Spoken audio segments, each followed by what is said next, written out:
Letter to the Dalmatians, January 15th, 1919, by Gabriele D'Annunzio.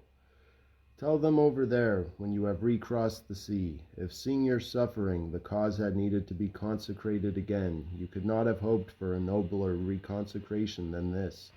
The day before yesterday, in the old Dalmatian oratory of St. George, there surged up a passion and a will straighter than the spear of the Christian hero thrusting at the deformed beast. The beast cannot prevail and shall not prevail. The promise made in September, beyond the power of any disagreement or deception or mistake, I now repeat to soothe your anguish. And through me and with me this promise is repeated by all those who fought for a pledge that the vanquished can no longer take away from the victor. I and my comrades have fought for that express pledge, that accepted pledge, lying between us and the enemy, lying between us and the Austrian, lying between us and that rabble of southern Slavs whose mask of newfound liberty and a bastard name do little to hide their vile old snout as they continue to strive against us for that which we reconquered with our weapons alone, and with our sole passion, and which we intend to hold for all eternity. I say, for those who fought on the Piave, that very drop of their most precious blood was carried by the waters throughout the whole expanse of our sea, as far as distant Otranto. I say that for us the delta of the Piave stood for the sand and seaweed of the whole Latin strand in the east, and when a noble hero such as Andrea Basile took a handful of it as a sacrament before offering his life, he felt that he was communing with the whole of that further shore as far as the innermost recesses of the labyrinth of Cataro. Of what value are the secrets of laborious treaties, expedients bred from weakened faith and untimely fear compared to an upright, heroic will? He amongst us who advanced on Trieste, through double fire, the man took possession of Trieste. He who defied the hell of Pola took over that port for Italy. He who performed the miracle of Premuda seized the whole archipelago. He who first flew over the Bay of Teodo felt that he was arousing, between Rosano and Parasto, the roar of the lion who was awaiting us.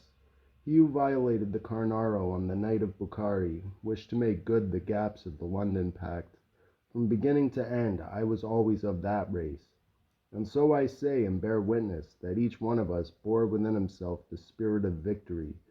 He made war to win the whole war. He thrust his goals further and further forward. Every death meant certainty. To offer yourself completely, you must never doubt. He who offered himself completely never doubted.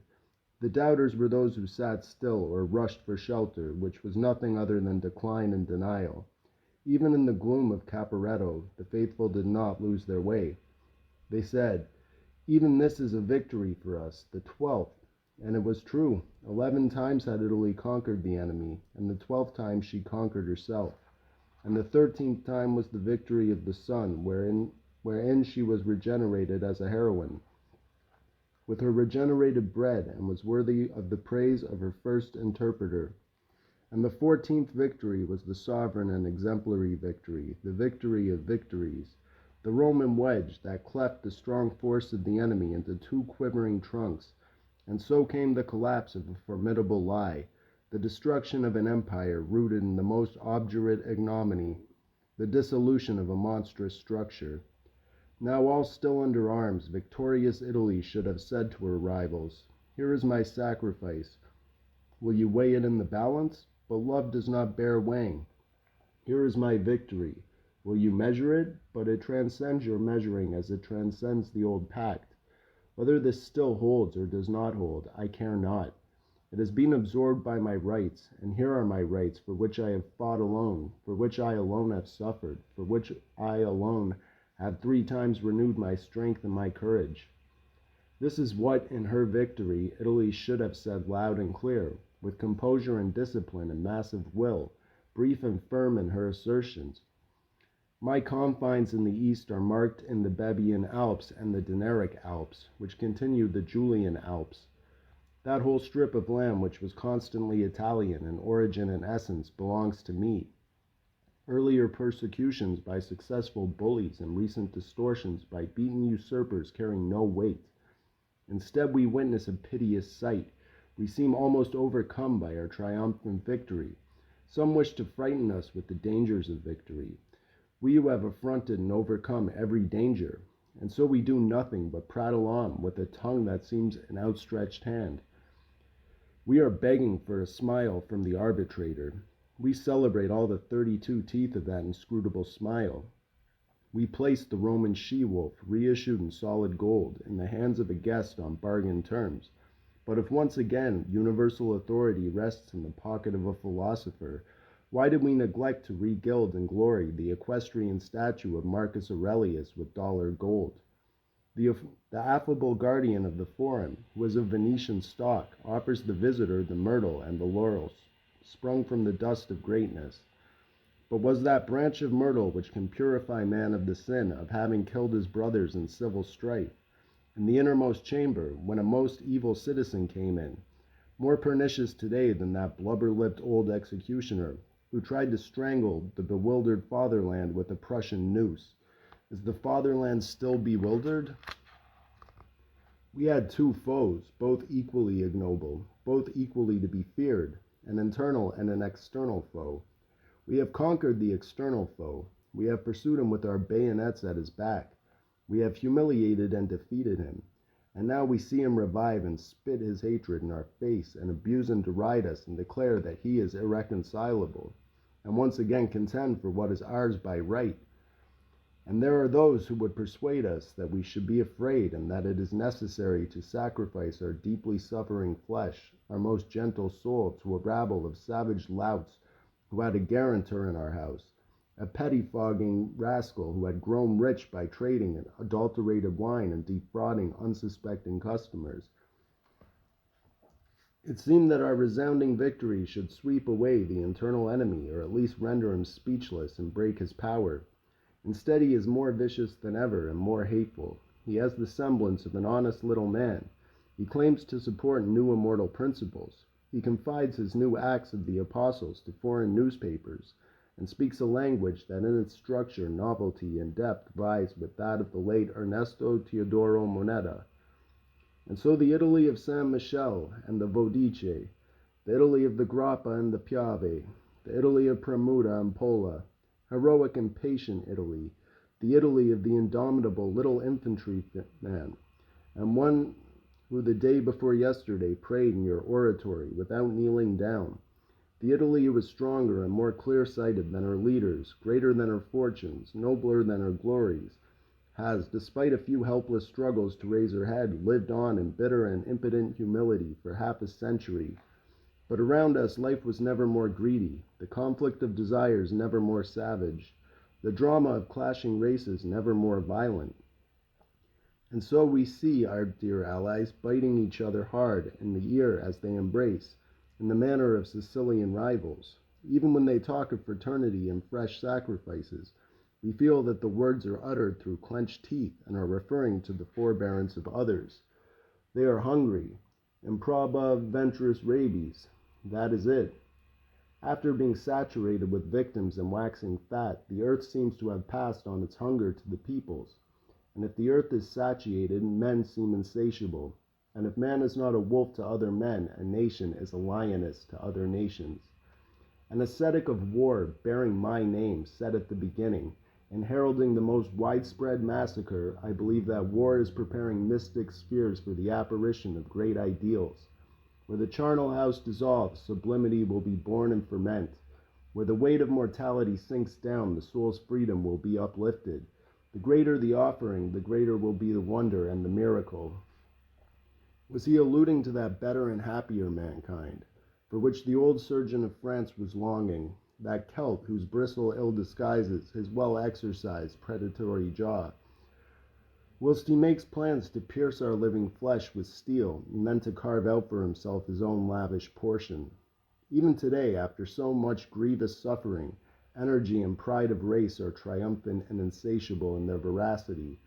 Force that is given of its blood is the most to be feared.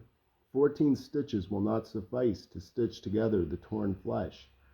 And we to shake our heads and endlessly moan over the sublime insanity of fate. Civilization is nothing but glory of incessant struggle. When man is no longer a wolf for other men, a nation will and must always be a lioness to other nations. We want to crouch down in solitary sheep-like submission. The people belt on revanche, intoxicated by victory, spread all their plumes to the wind once more and once more prepare to sound their clarion call.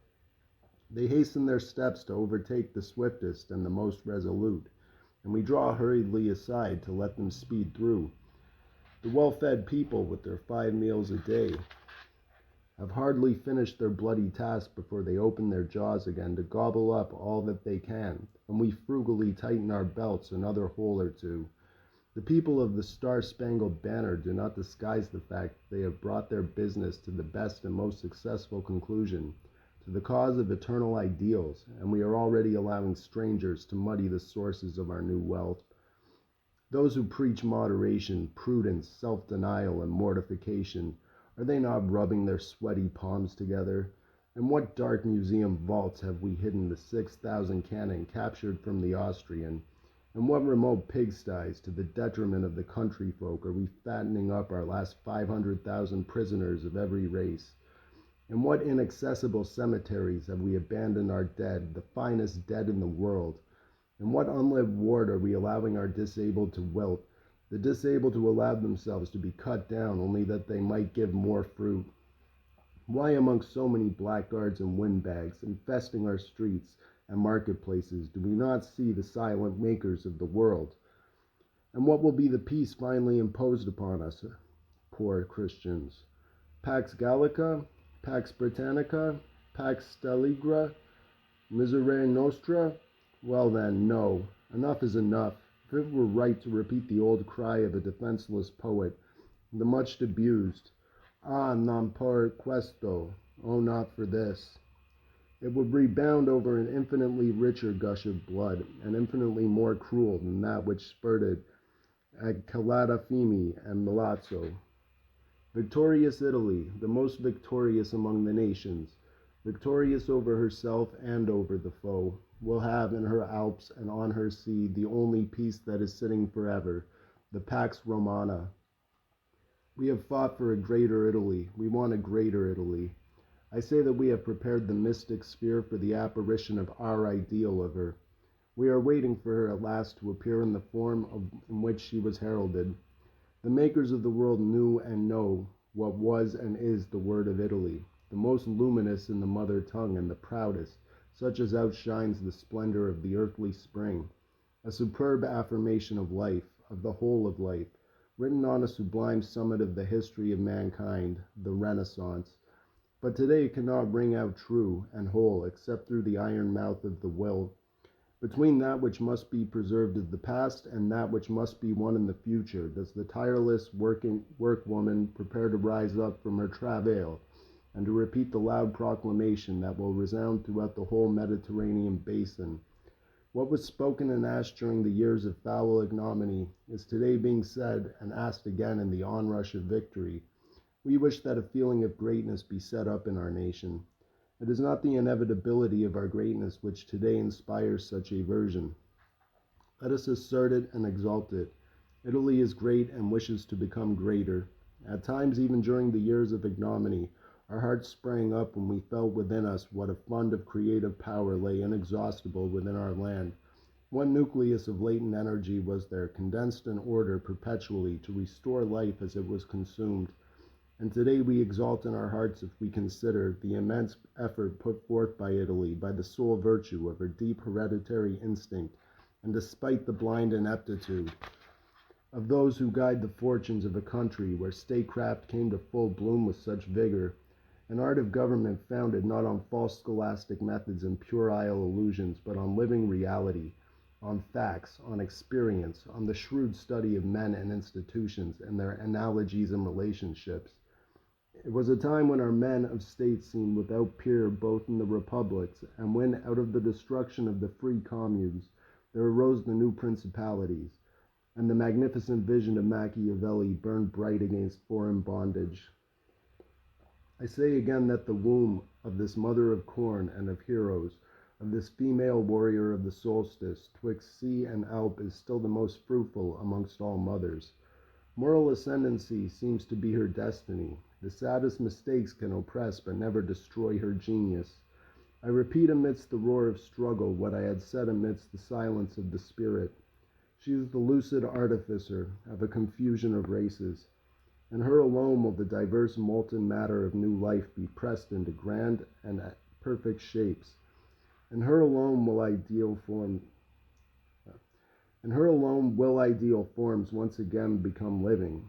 And to men in their frantic struggle as they develop in all directions, trying out every force and every peril, forging ever more complex tools to bring all the spirits of nature together, within the spirit of mankind, she will offer once again these forms as examples, against which they may judge themselves, and as marks which they must make their constant aim in the violence of war as the jubilation of victory. For this divine motherland have we fought, for her we wish to fight again, and he who regretted not having given up his life for her can be glad today that he is able to throw into the battle for the nation what had been left to him. I and my comrades must not wish to remain Italians in an Italy enervated by the fomentations of our Dr. Wilson, from across the Atlantic and amputated by the surgery of our Dr. Clemenesso from across the Alps.